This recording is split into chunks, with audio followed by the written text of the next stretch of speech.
Well, hi everybody. Well, I got Lily out early this morning and it's now, I've left her out for as long as I possibly can before I've got to head on over to the shops, and it's almost 3 o'clock. So she's been out since 9. Plenty of time, eh? But I guarantee you, not for Lily. It's nowhere near enough time for Lily.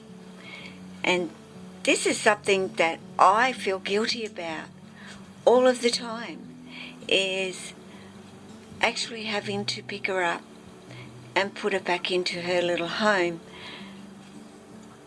In fact, I could run over to the shop and grab a couple of things. It's virtually across the road, and I'm 99% sure that Lily will still be up in that hangout spot when I get back from the shop, because many times I have a snack and I go and sit outside and I come back in after a few minutes and I check her and I go back outside. So I kind of, I'm close, and Lily can't disappear in a second. She could probably disappear in a few minutes, but I pretty much know when she's settled. But I will show you where she is, which is up here. And I've got to get it down from here. And I wish I will try and set up so you can see just what it's like to get my girl down. So hopefully I can figure out some way of actually doing that for you. I'll be back.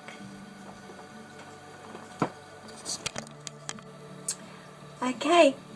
I don't know how well this is going to go, guys, but I'm going to give it a best shot with the camera set up like this, and hopefully Lily will be fairly compliant and I don't have a camera flying and falling to the floor and breaking on me, because I do have a GoPro, but this is really my main camera that I use, so I certainly don't want it landing on the floor. And yes, I would be very upset at my own stupidity, not Lily, but my stupidity. Lily's well aware that I'm up here and I'm up to something. What is she going to do? What's happening? When Mum gets this close, it means I'm coming down. Yeah. So her head is right there, and it was right here before. She was looking at me, and the best way for me to get Lily down, and Jack, and believe me, Jack is way heavier than Lily, is to attempt to, this tail bit is the bit that I want before she can wrap that, and she can wrap really tight. I don't know how good that light is there, but we will, yeah, as her tail is all the way over there, and I've got a camera, well, I've got the stand leg poking me in the nose, actually. So, as I said, not an easy thing to do with my big guys. They can reach very high and hook their heads in other places, and you're not going to see a whole lot now because I'm down here, but I can't move the camera from one spot to the next, can I? really, I'm just getting her head out from the plant section, and I'll be with you in 2 seconds. Guys,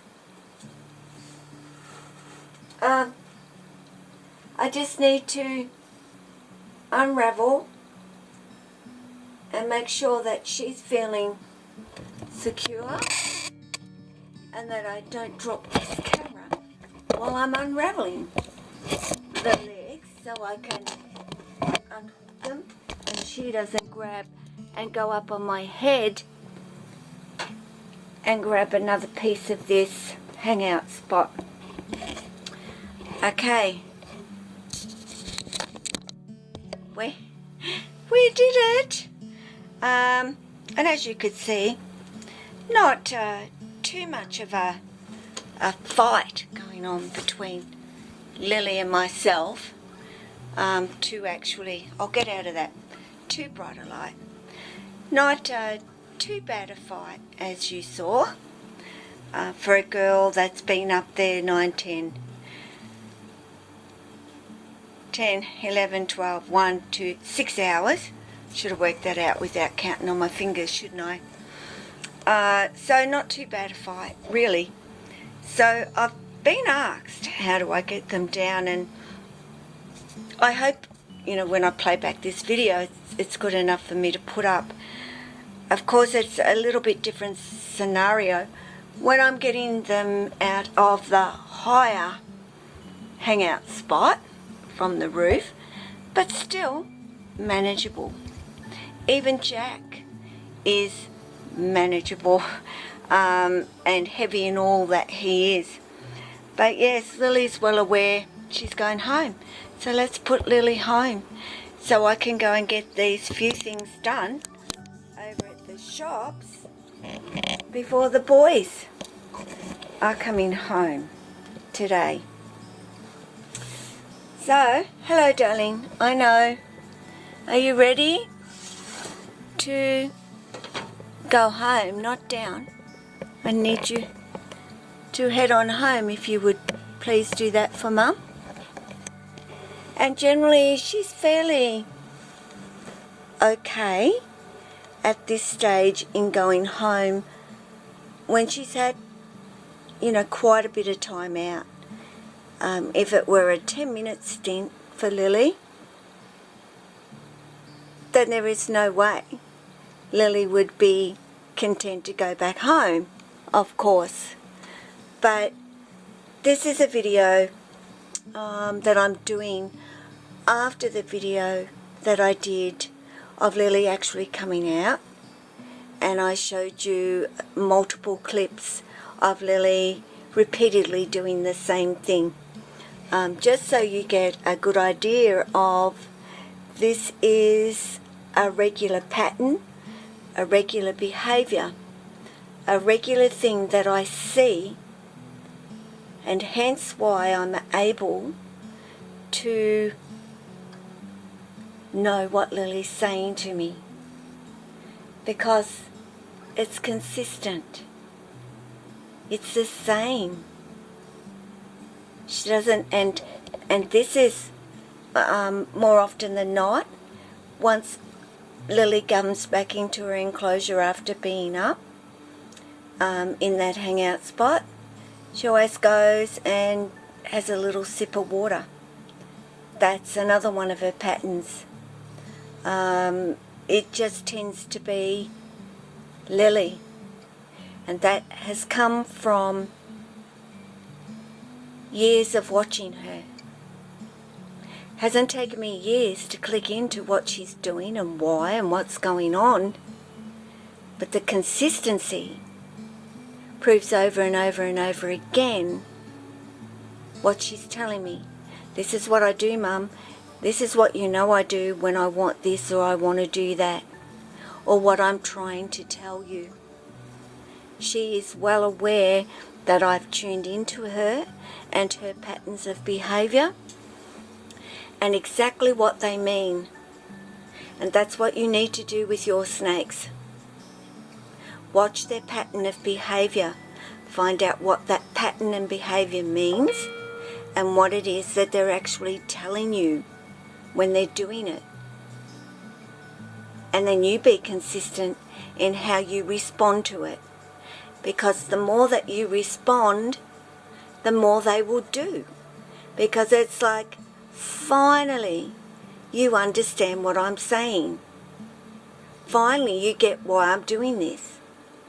Now, I'll just keep doing this because you've got it. They won't switch it up. That pattern of behaviour is going to stay the same because they've connected it with you. You've connected it to them. So stop and think. Always think about, why is my snake doing that? And it is not always because, well, it's too hot, or it's too cold in there, or they're hungry, or they want to breed, or... Because there's not many things you can think of, really, is it? They're not well. There's something wrong with them. And it's not always the case, guys. They're telling you something.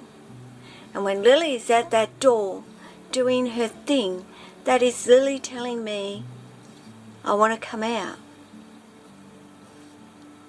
The problem is, Lily doesn't really have overly a behaviour that tells me, Mum, I want to go home now. Because she wouldn't. And that has nothing to do with her not liking her enclosure. Or because that's the only thing you could tell me. She wants to come out because she doesn't like the environment that she's in. She's uncomfortable in it. Oh, believe me, Lily ain't in any way uncomfortable in her enclosure. She loves a hammock. She loves sleeping in behind this log because there's a little ground area behind there as she has her little yawns. It's been a tiring day, has it, been out in the hangout spot sleeping, sweetie? Yeah, she knows she's had a time out. She's quite happy to settle in there now. Are you not? Hey? Are you a happy girl now? You pleased that you've had some time out? Mum was going to take you outside, but the problem is that the wind has picked up, darling, and it's cold. The wind is not warm anymore. There's a chill in the air. Otherwise, guys, I was going to take her outside today. But yeah, the wind came through and I can't do it now. So, that was just getting Lily down. And I'm sorry you couldn't follow me all the way, but she was compliant. She knew she was getting ready to go on home. I don't know if she's you can't, oh yes you can. She's got herself up there and part of her in and her head out, so she can fit in there, totally fit in there, but she's choosing to just see what I'm doing, what I'm up to as well.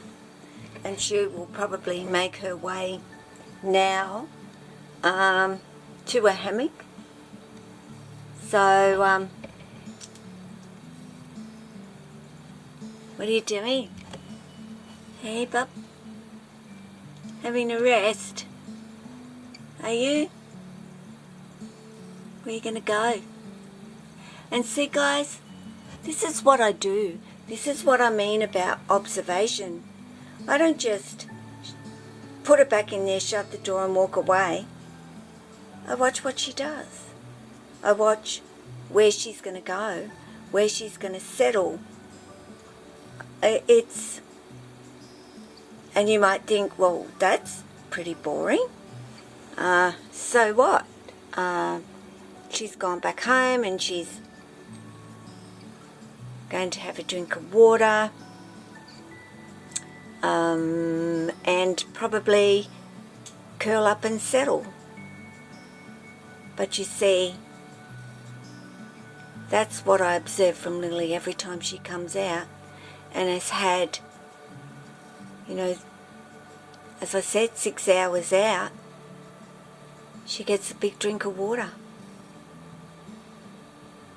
She's obviously quite thirsty. Well, that goes without saying, but that's patterned behaviour.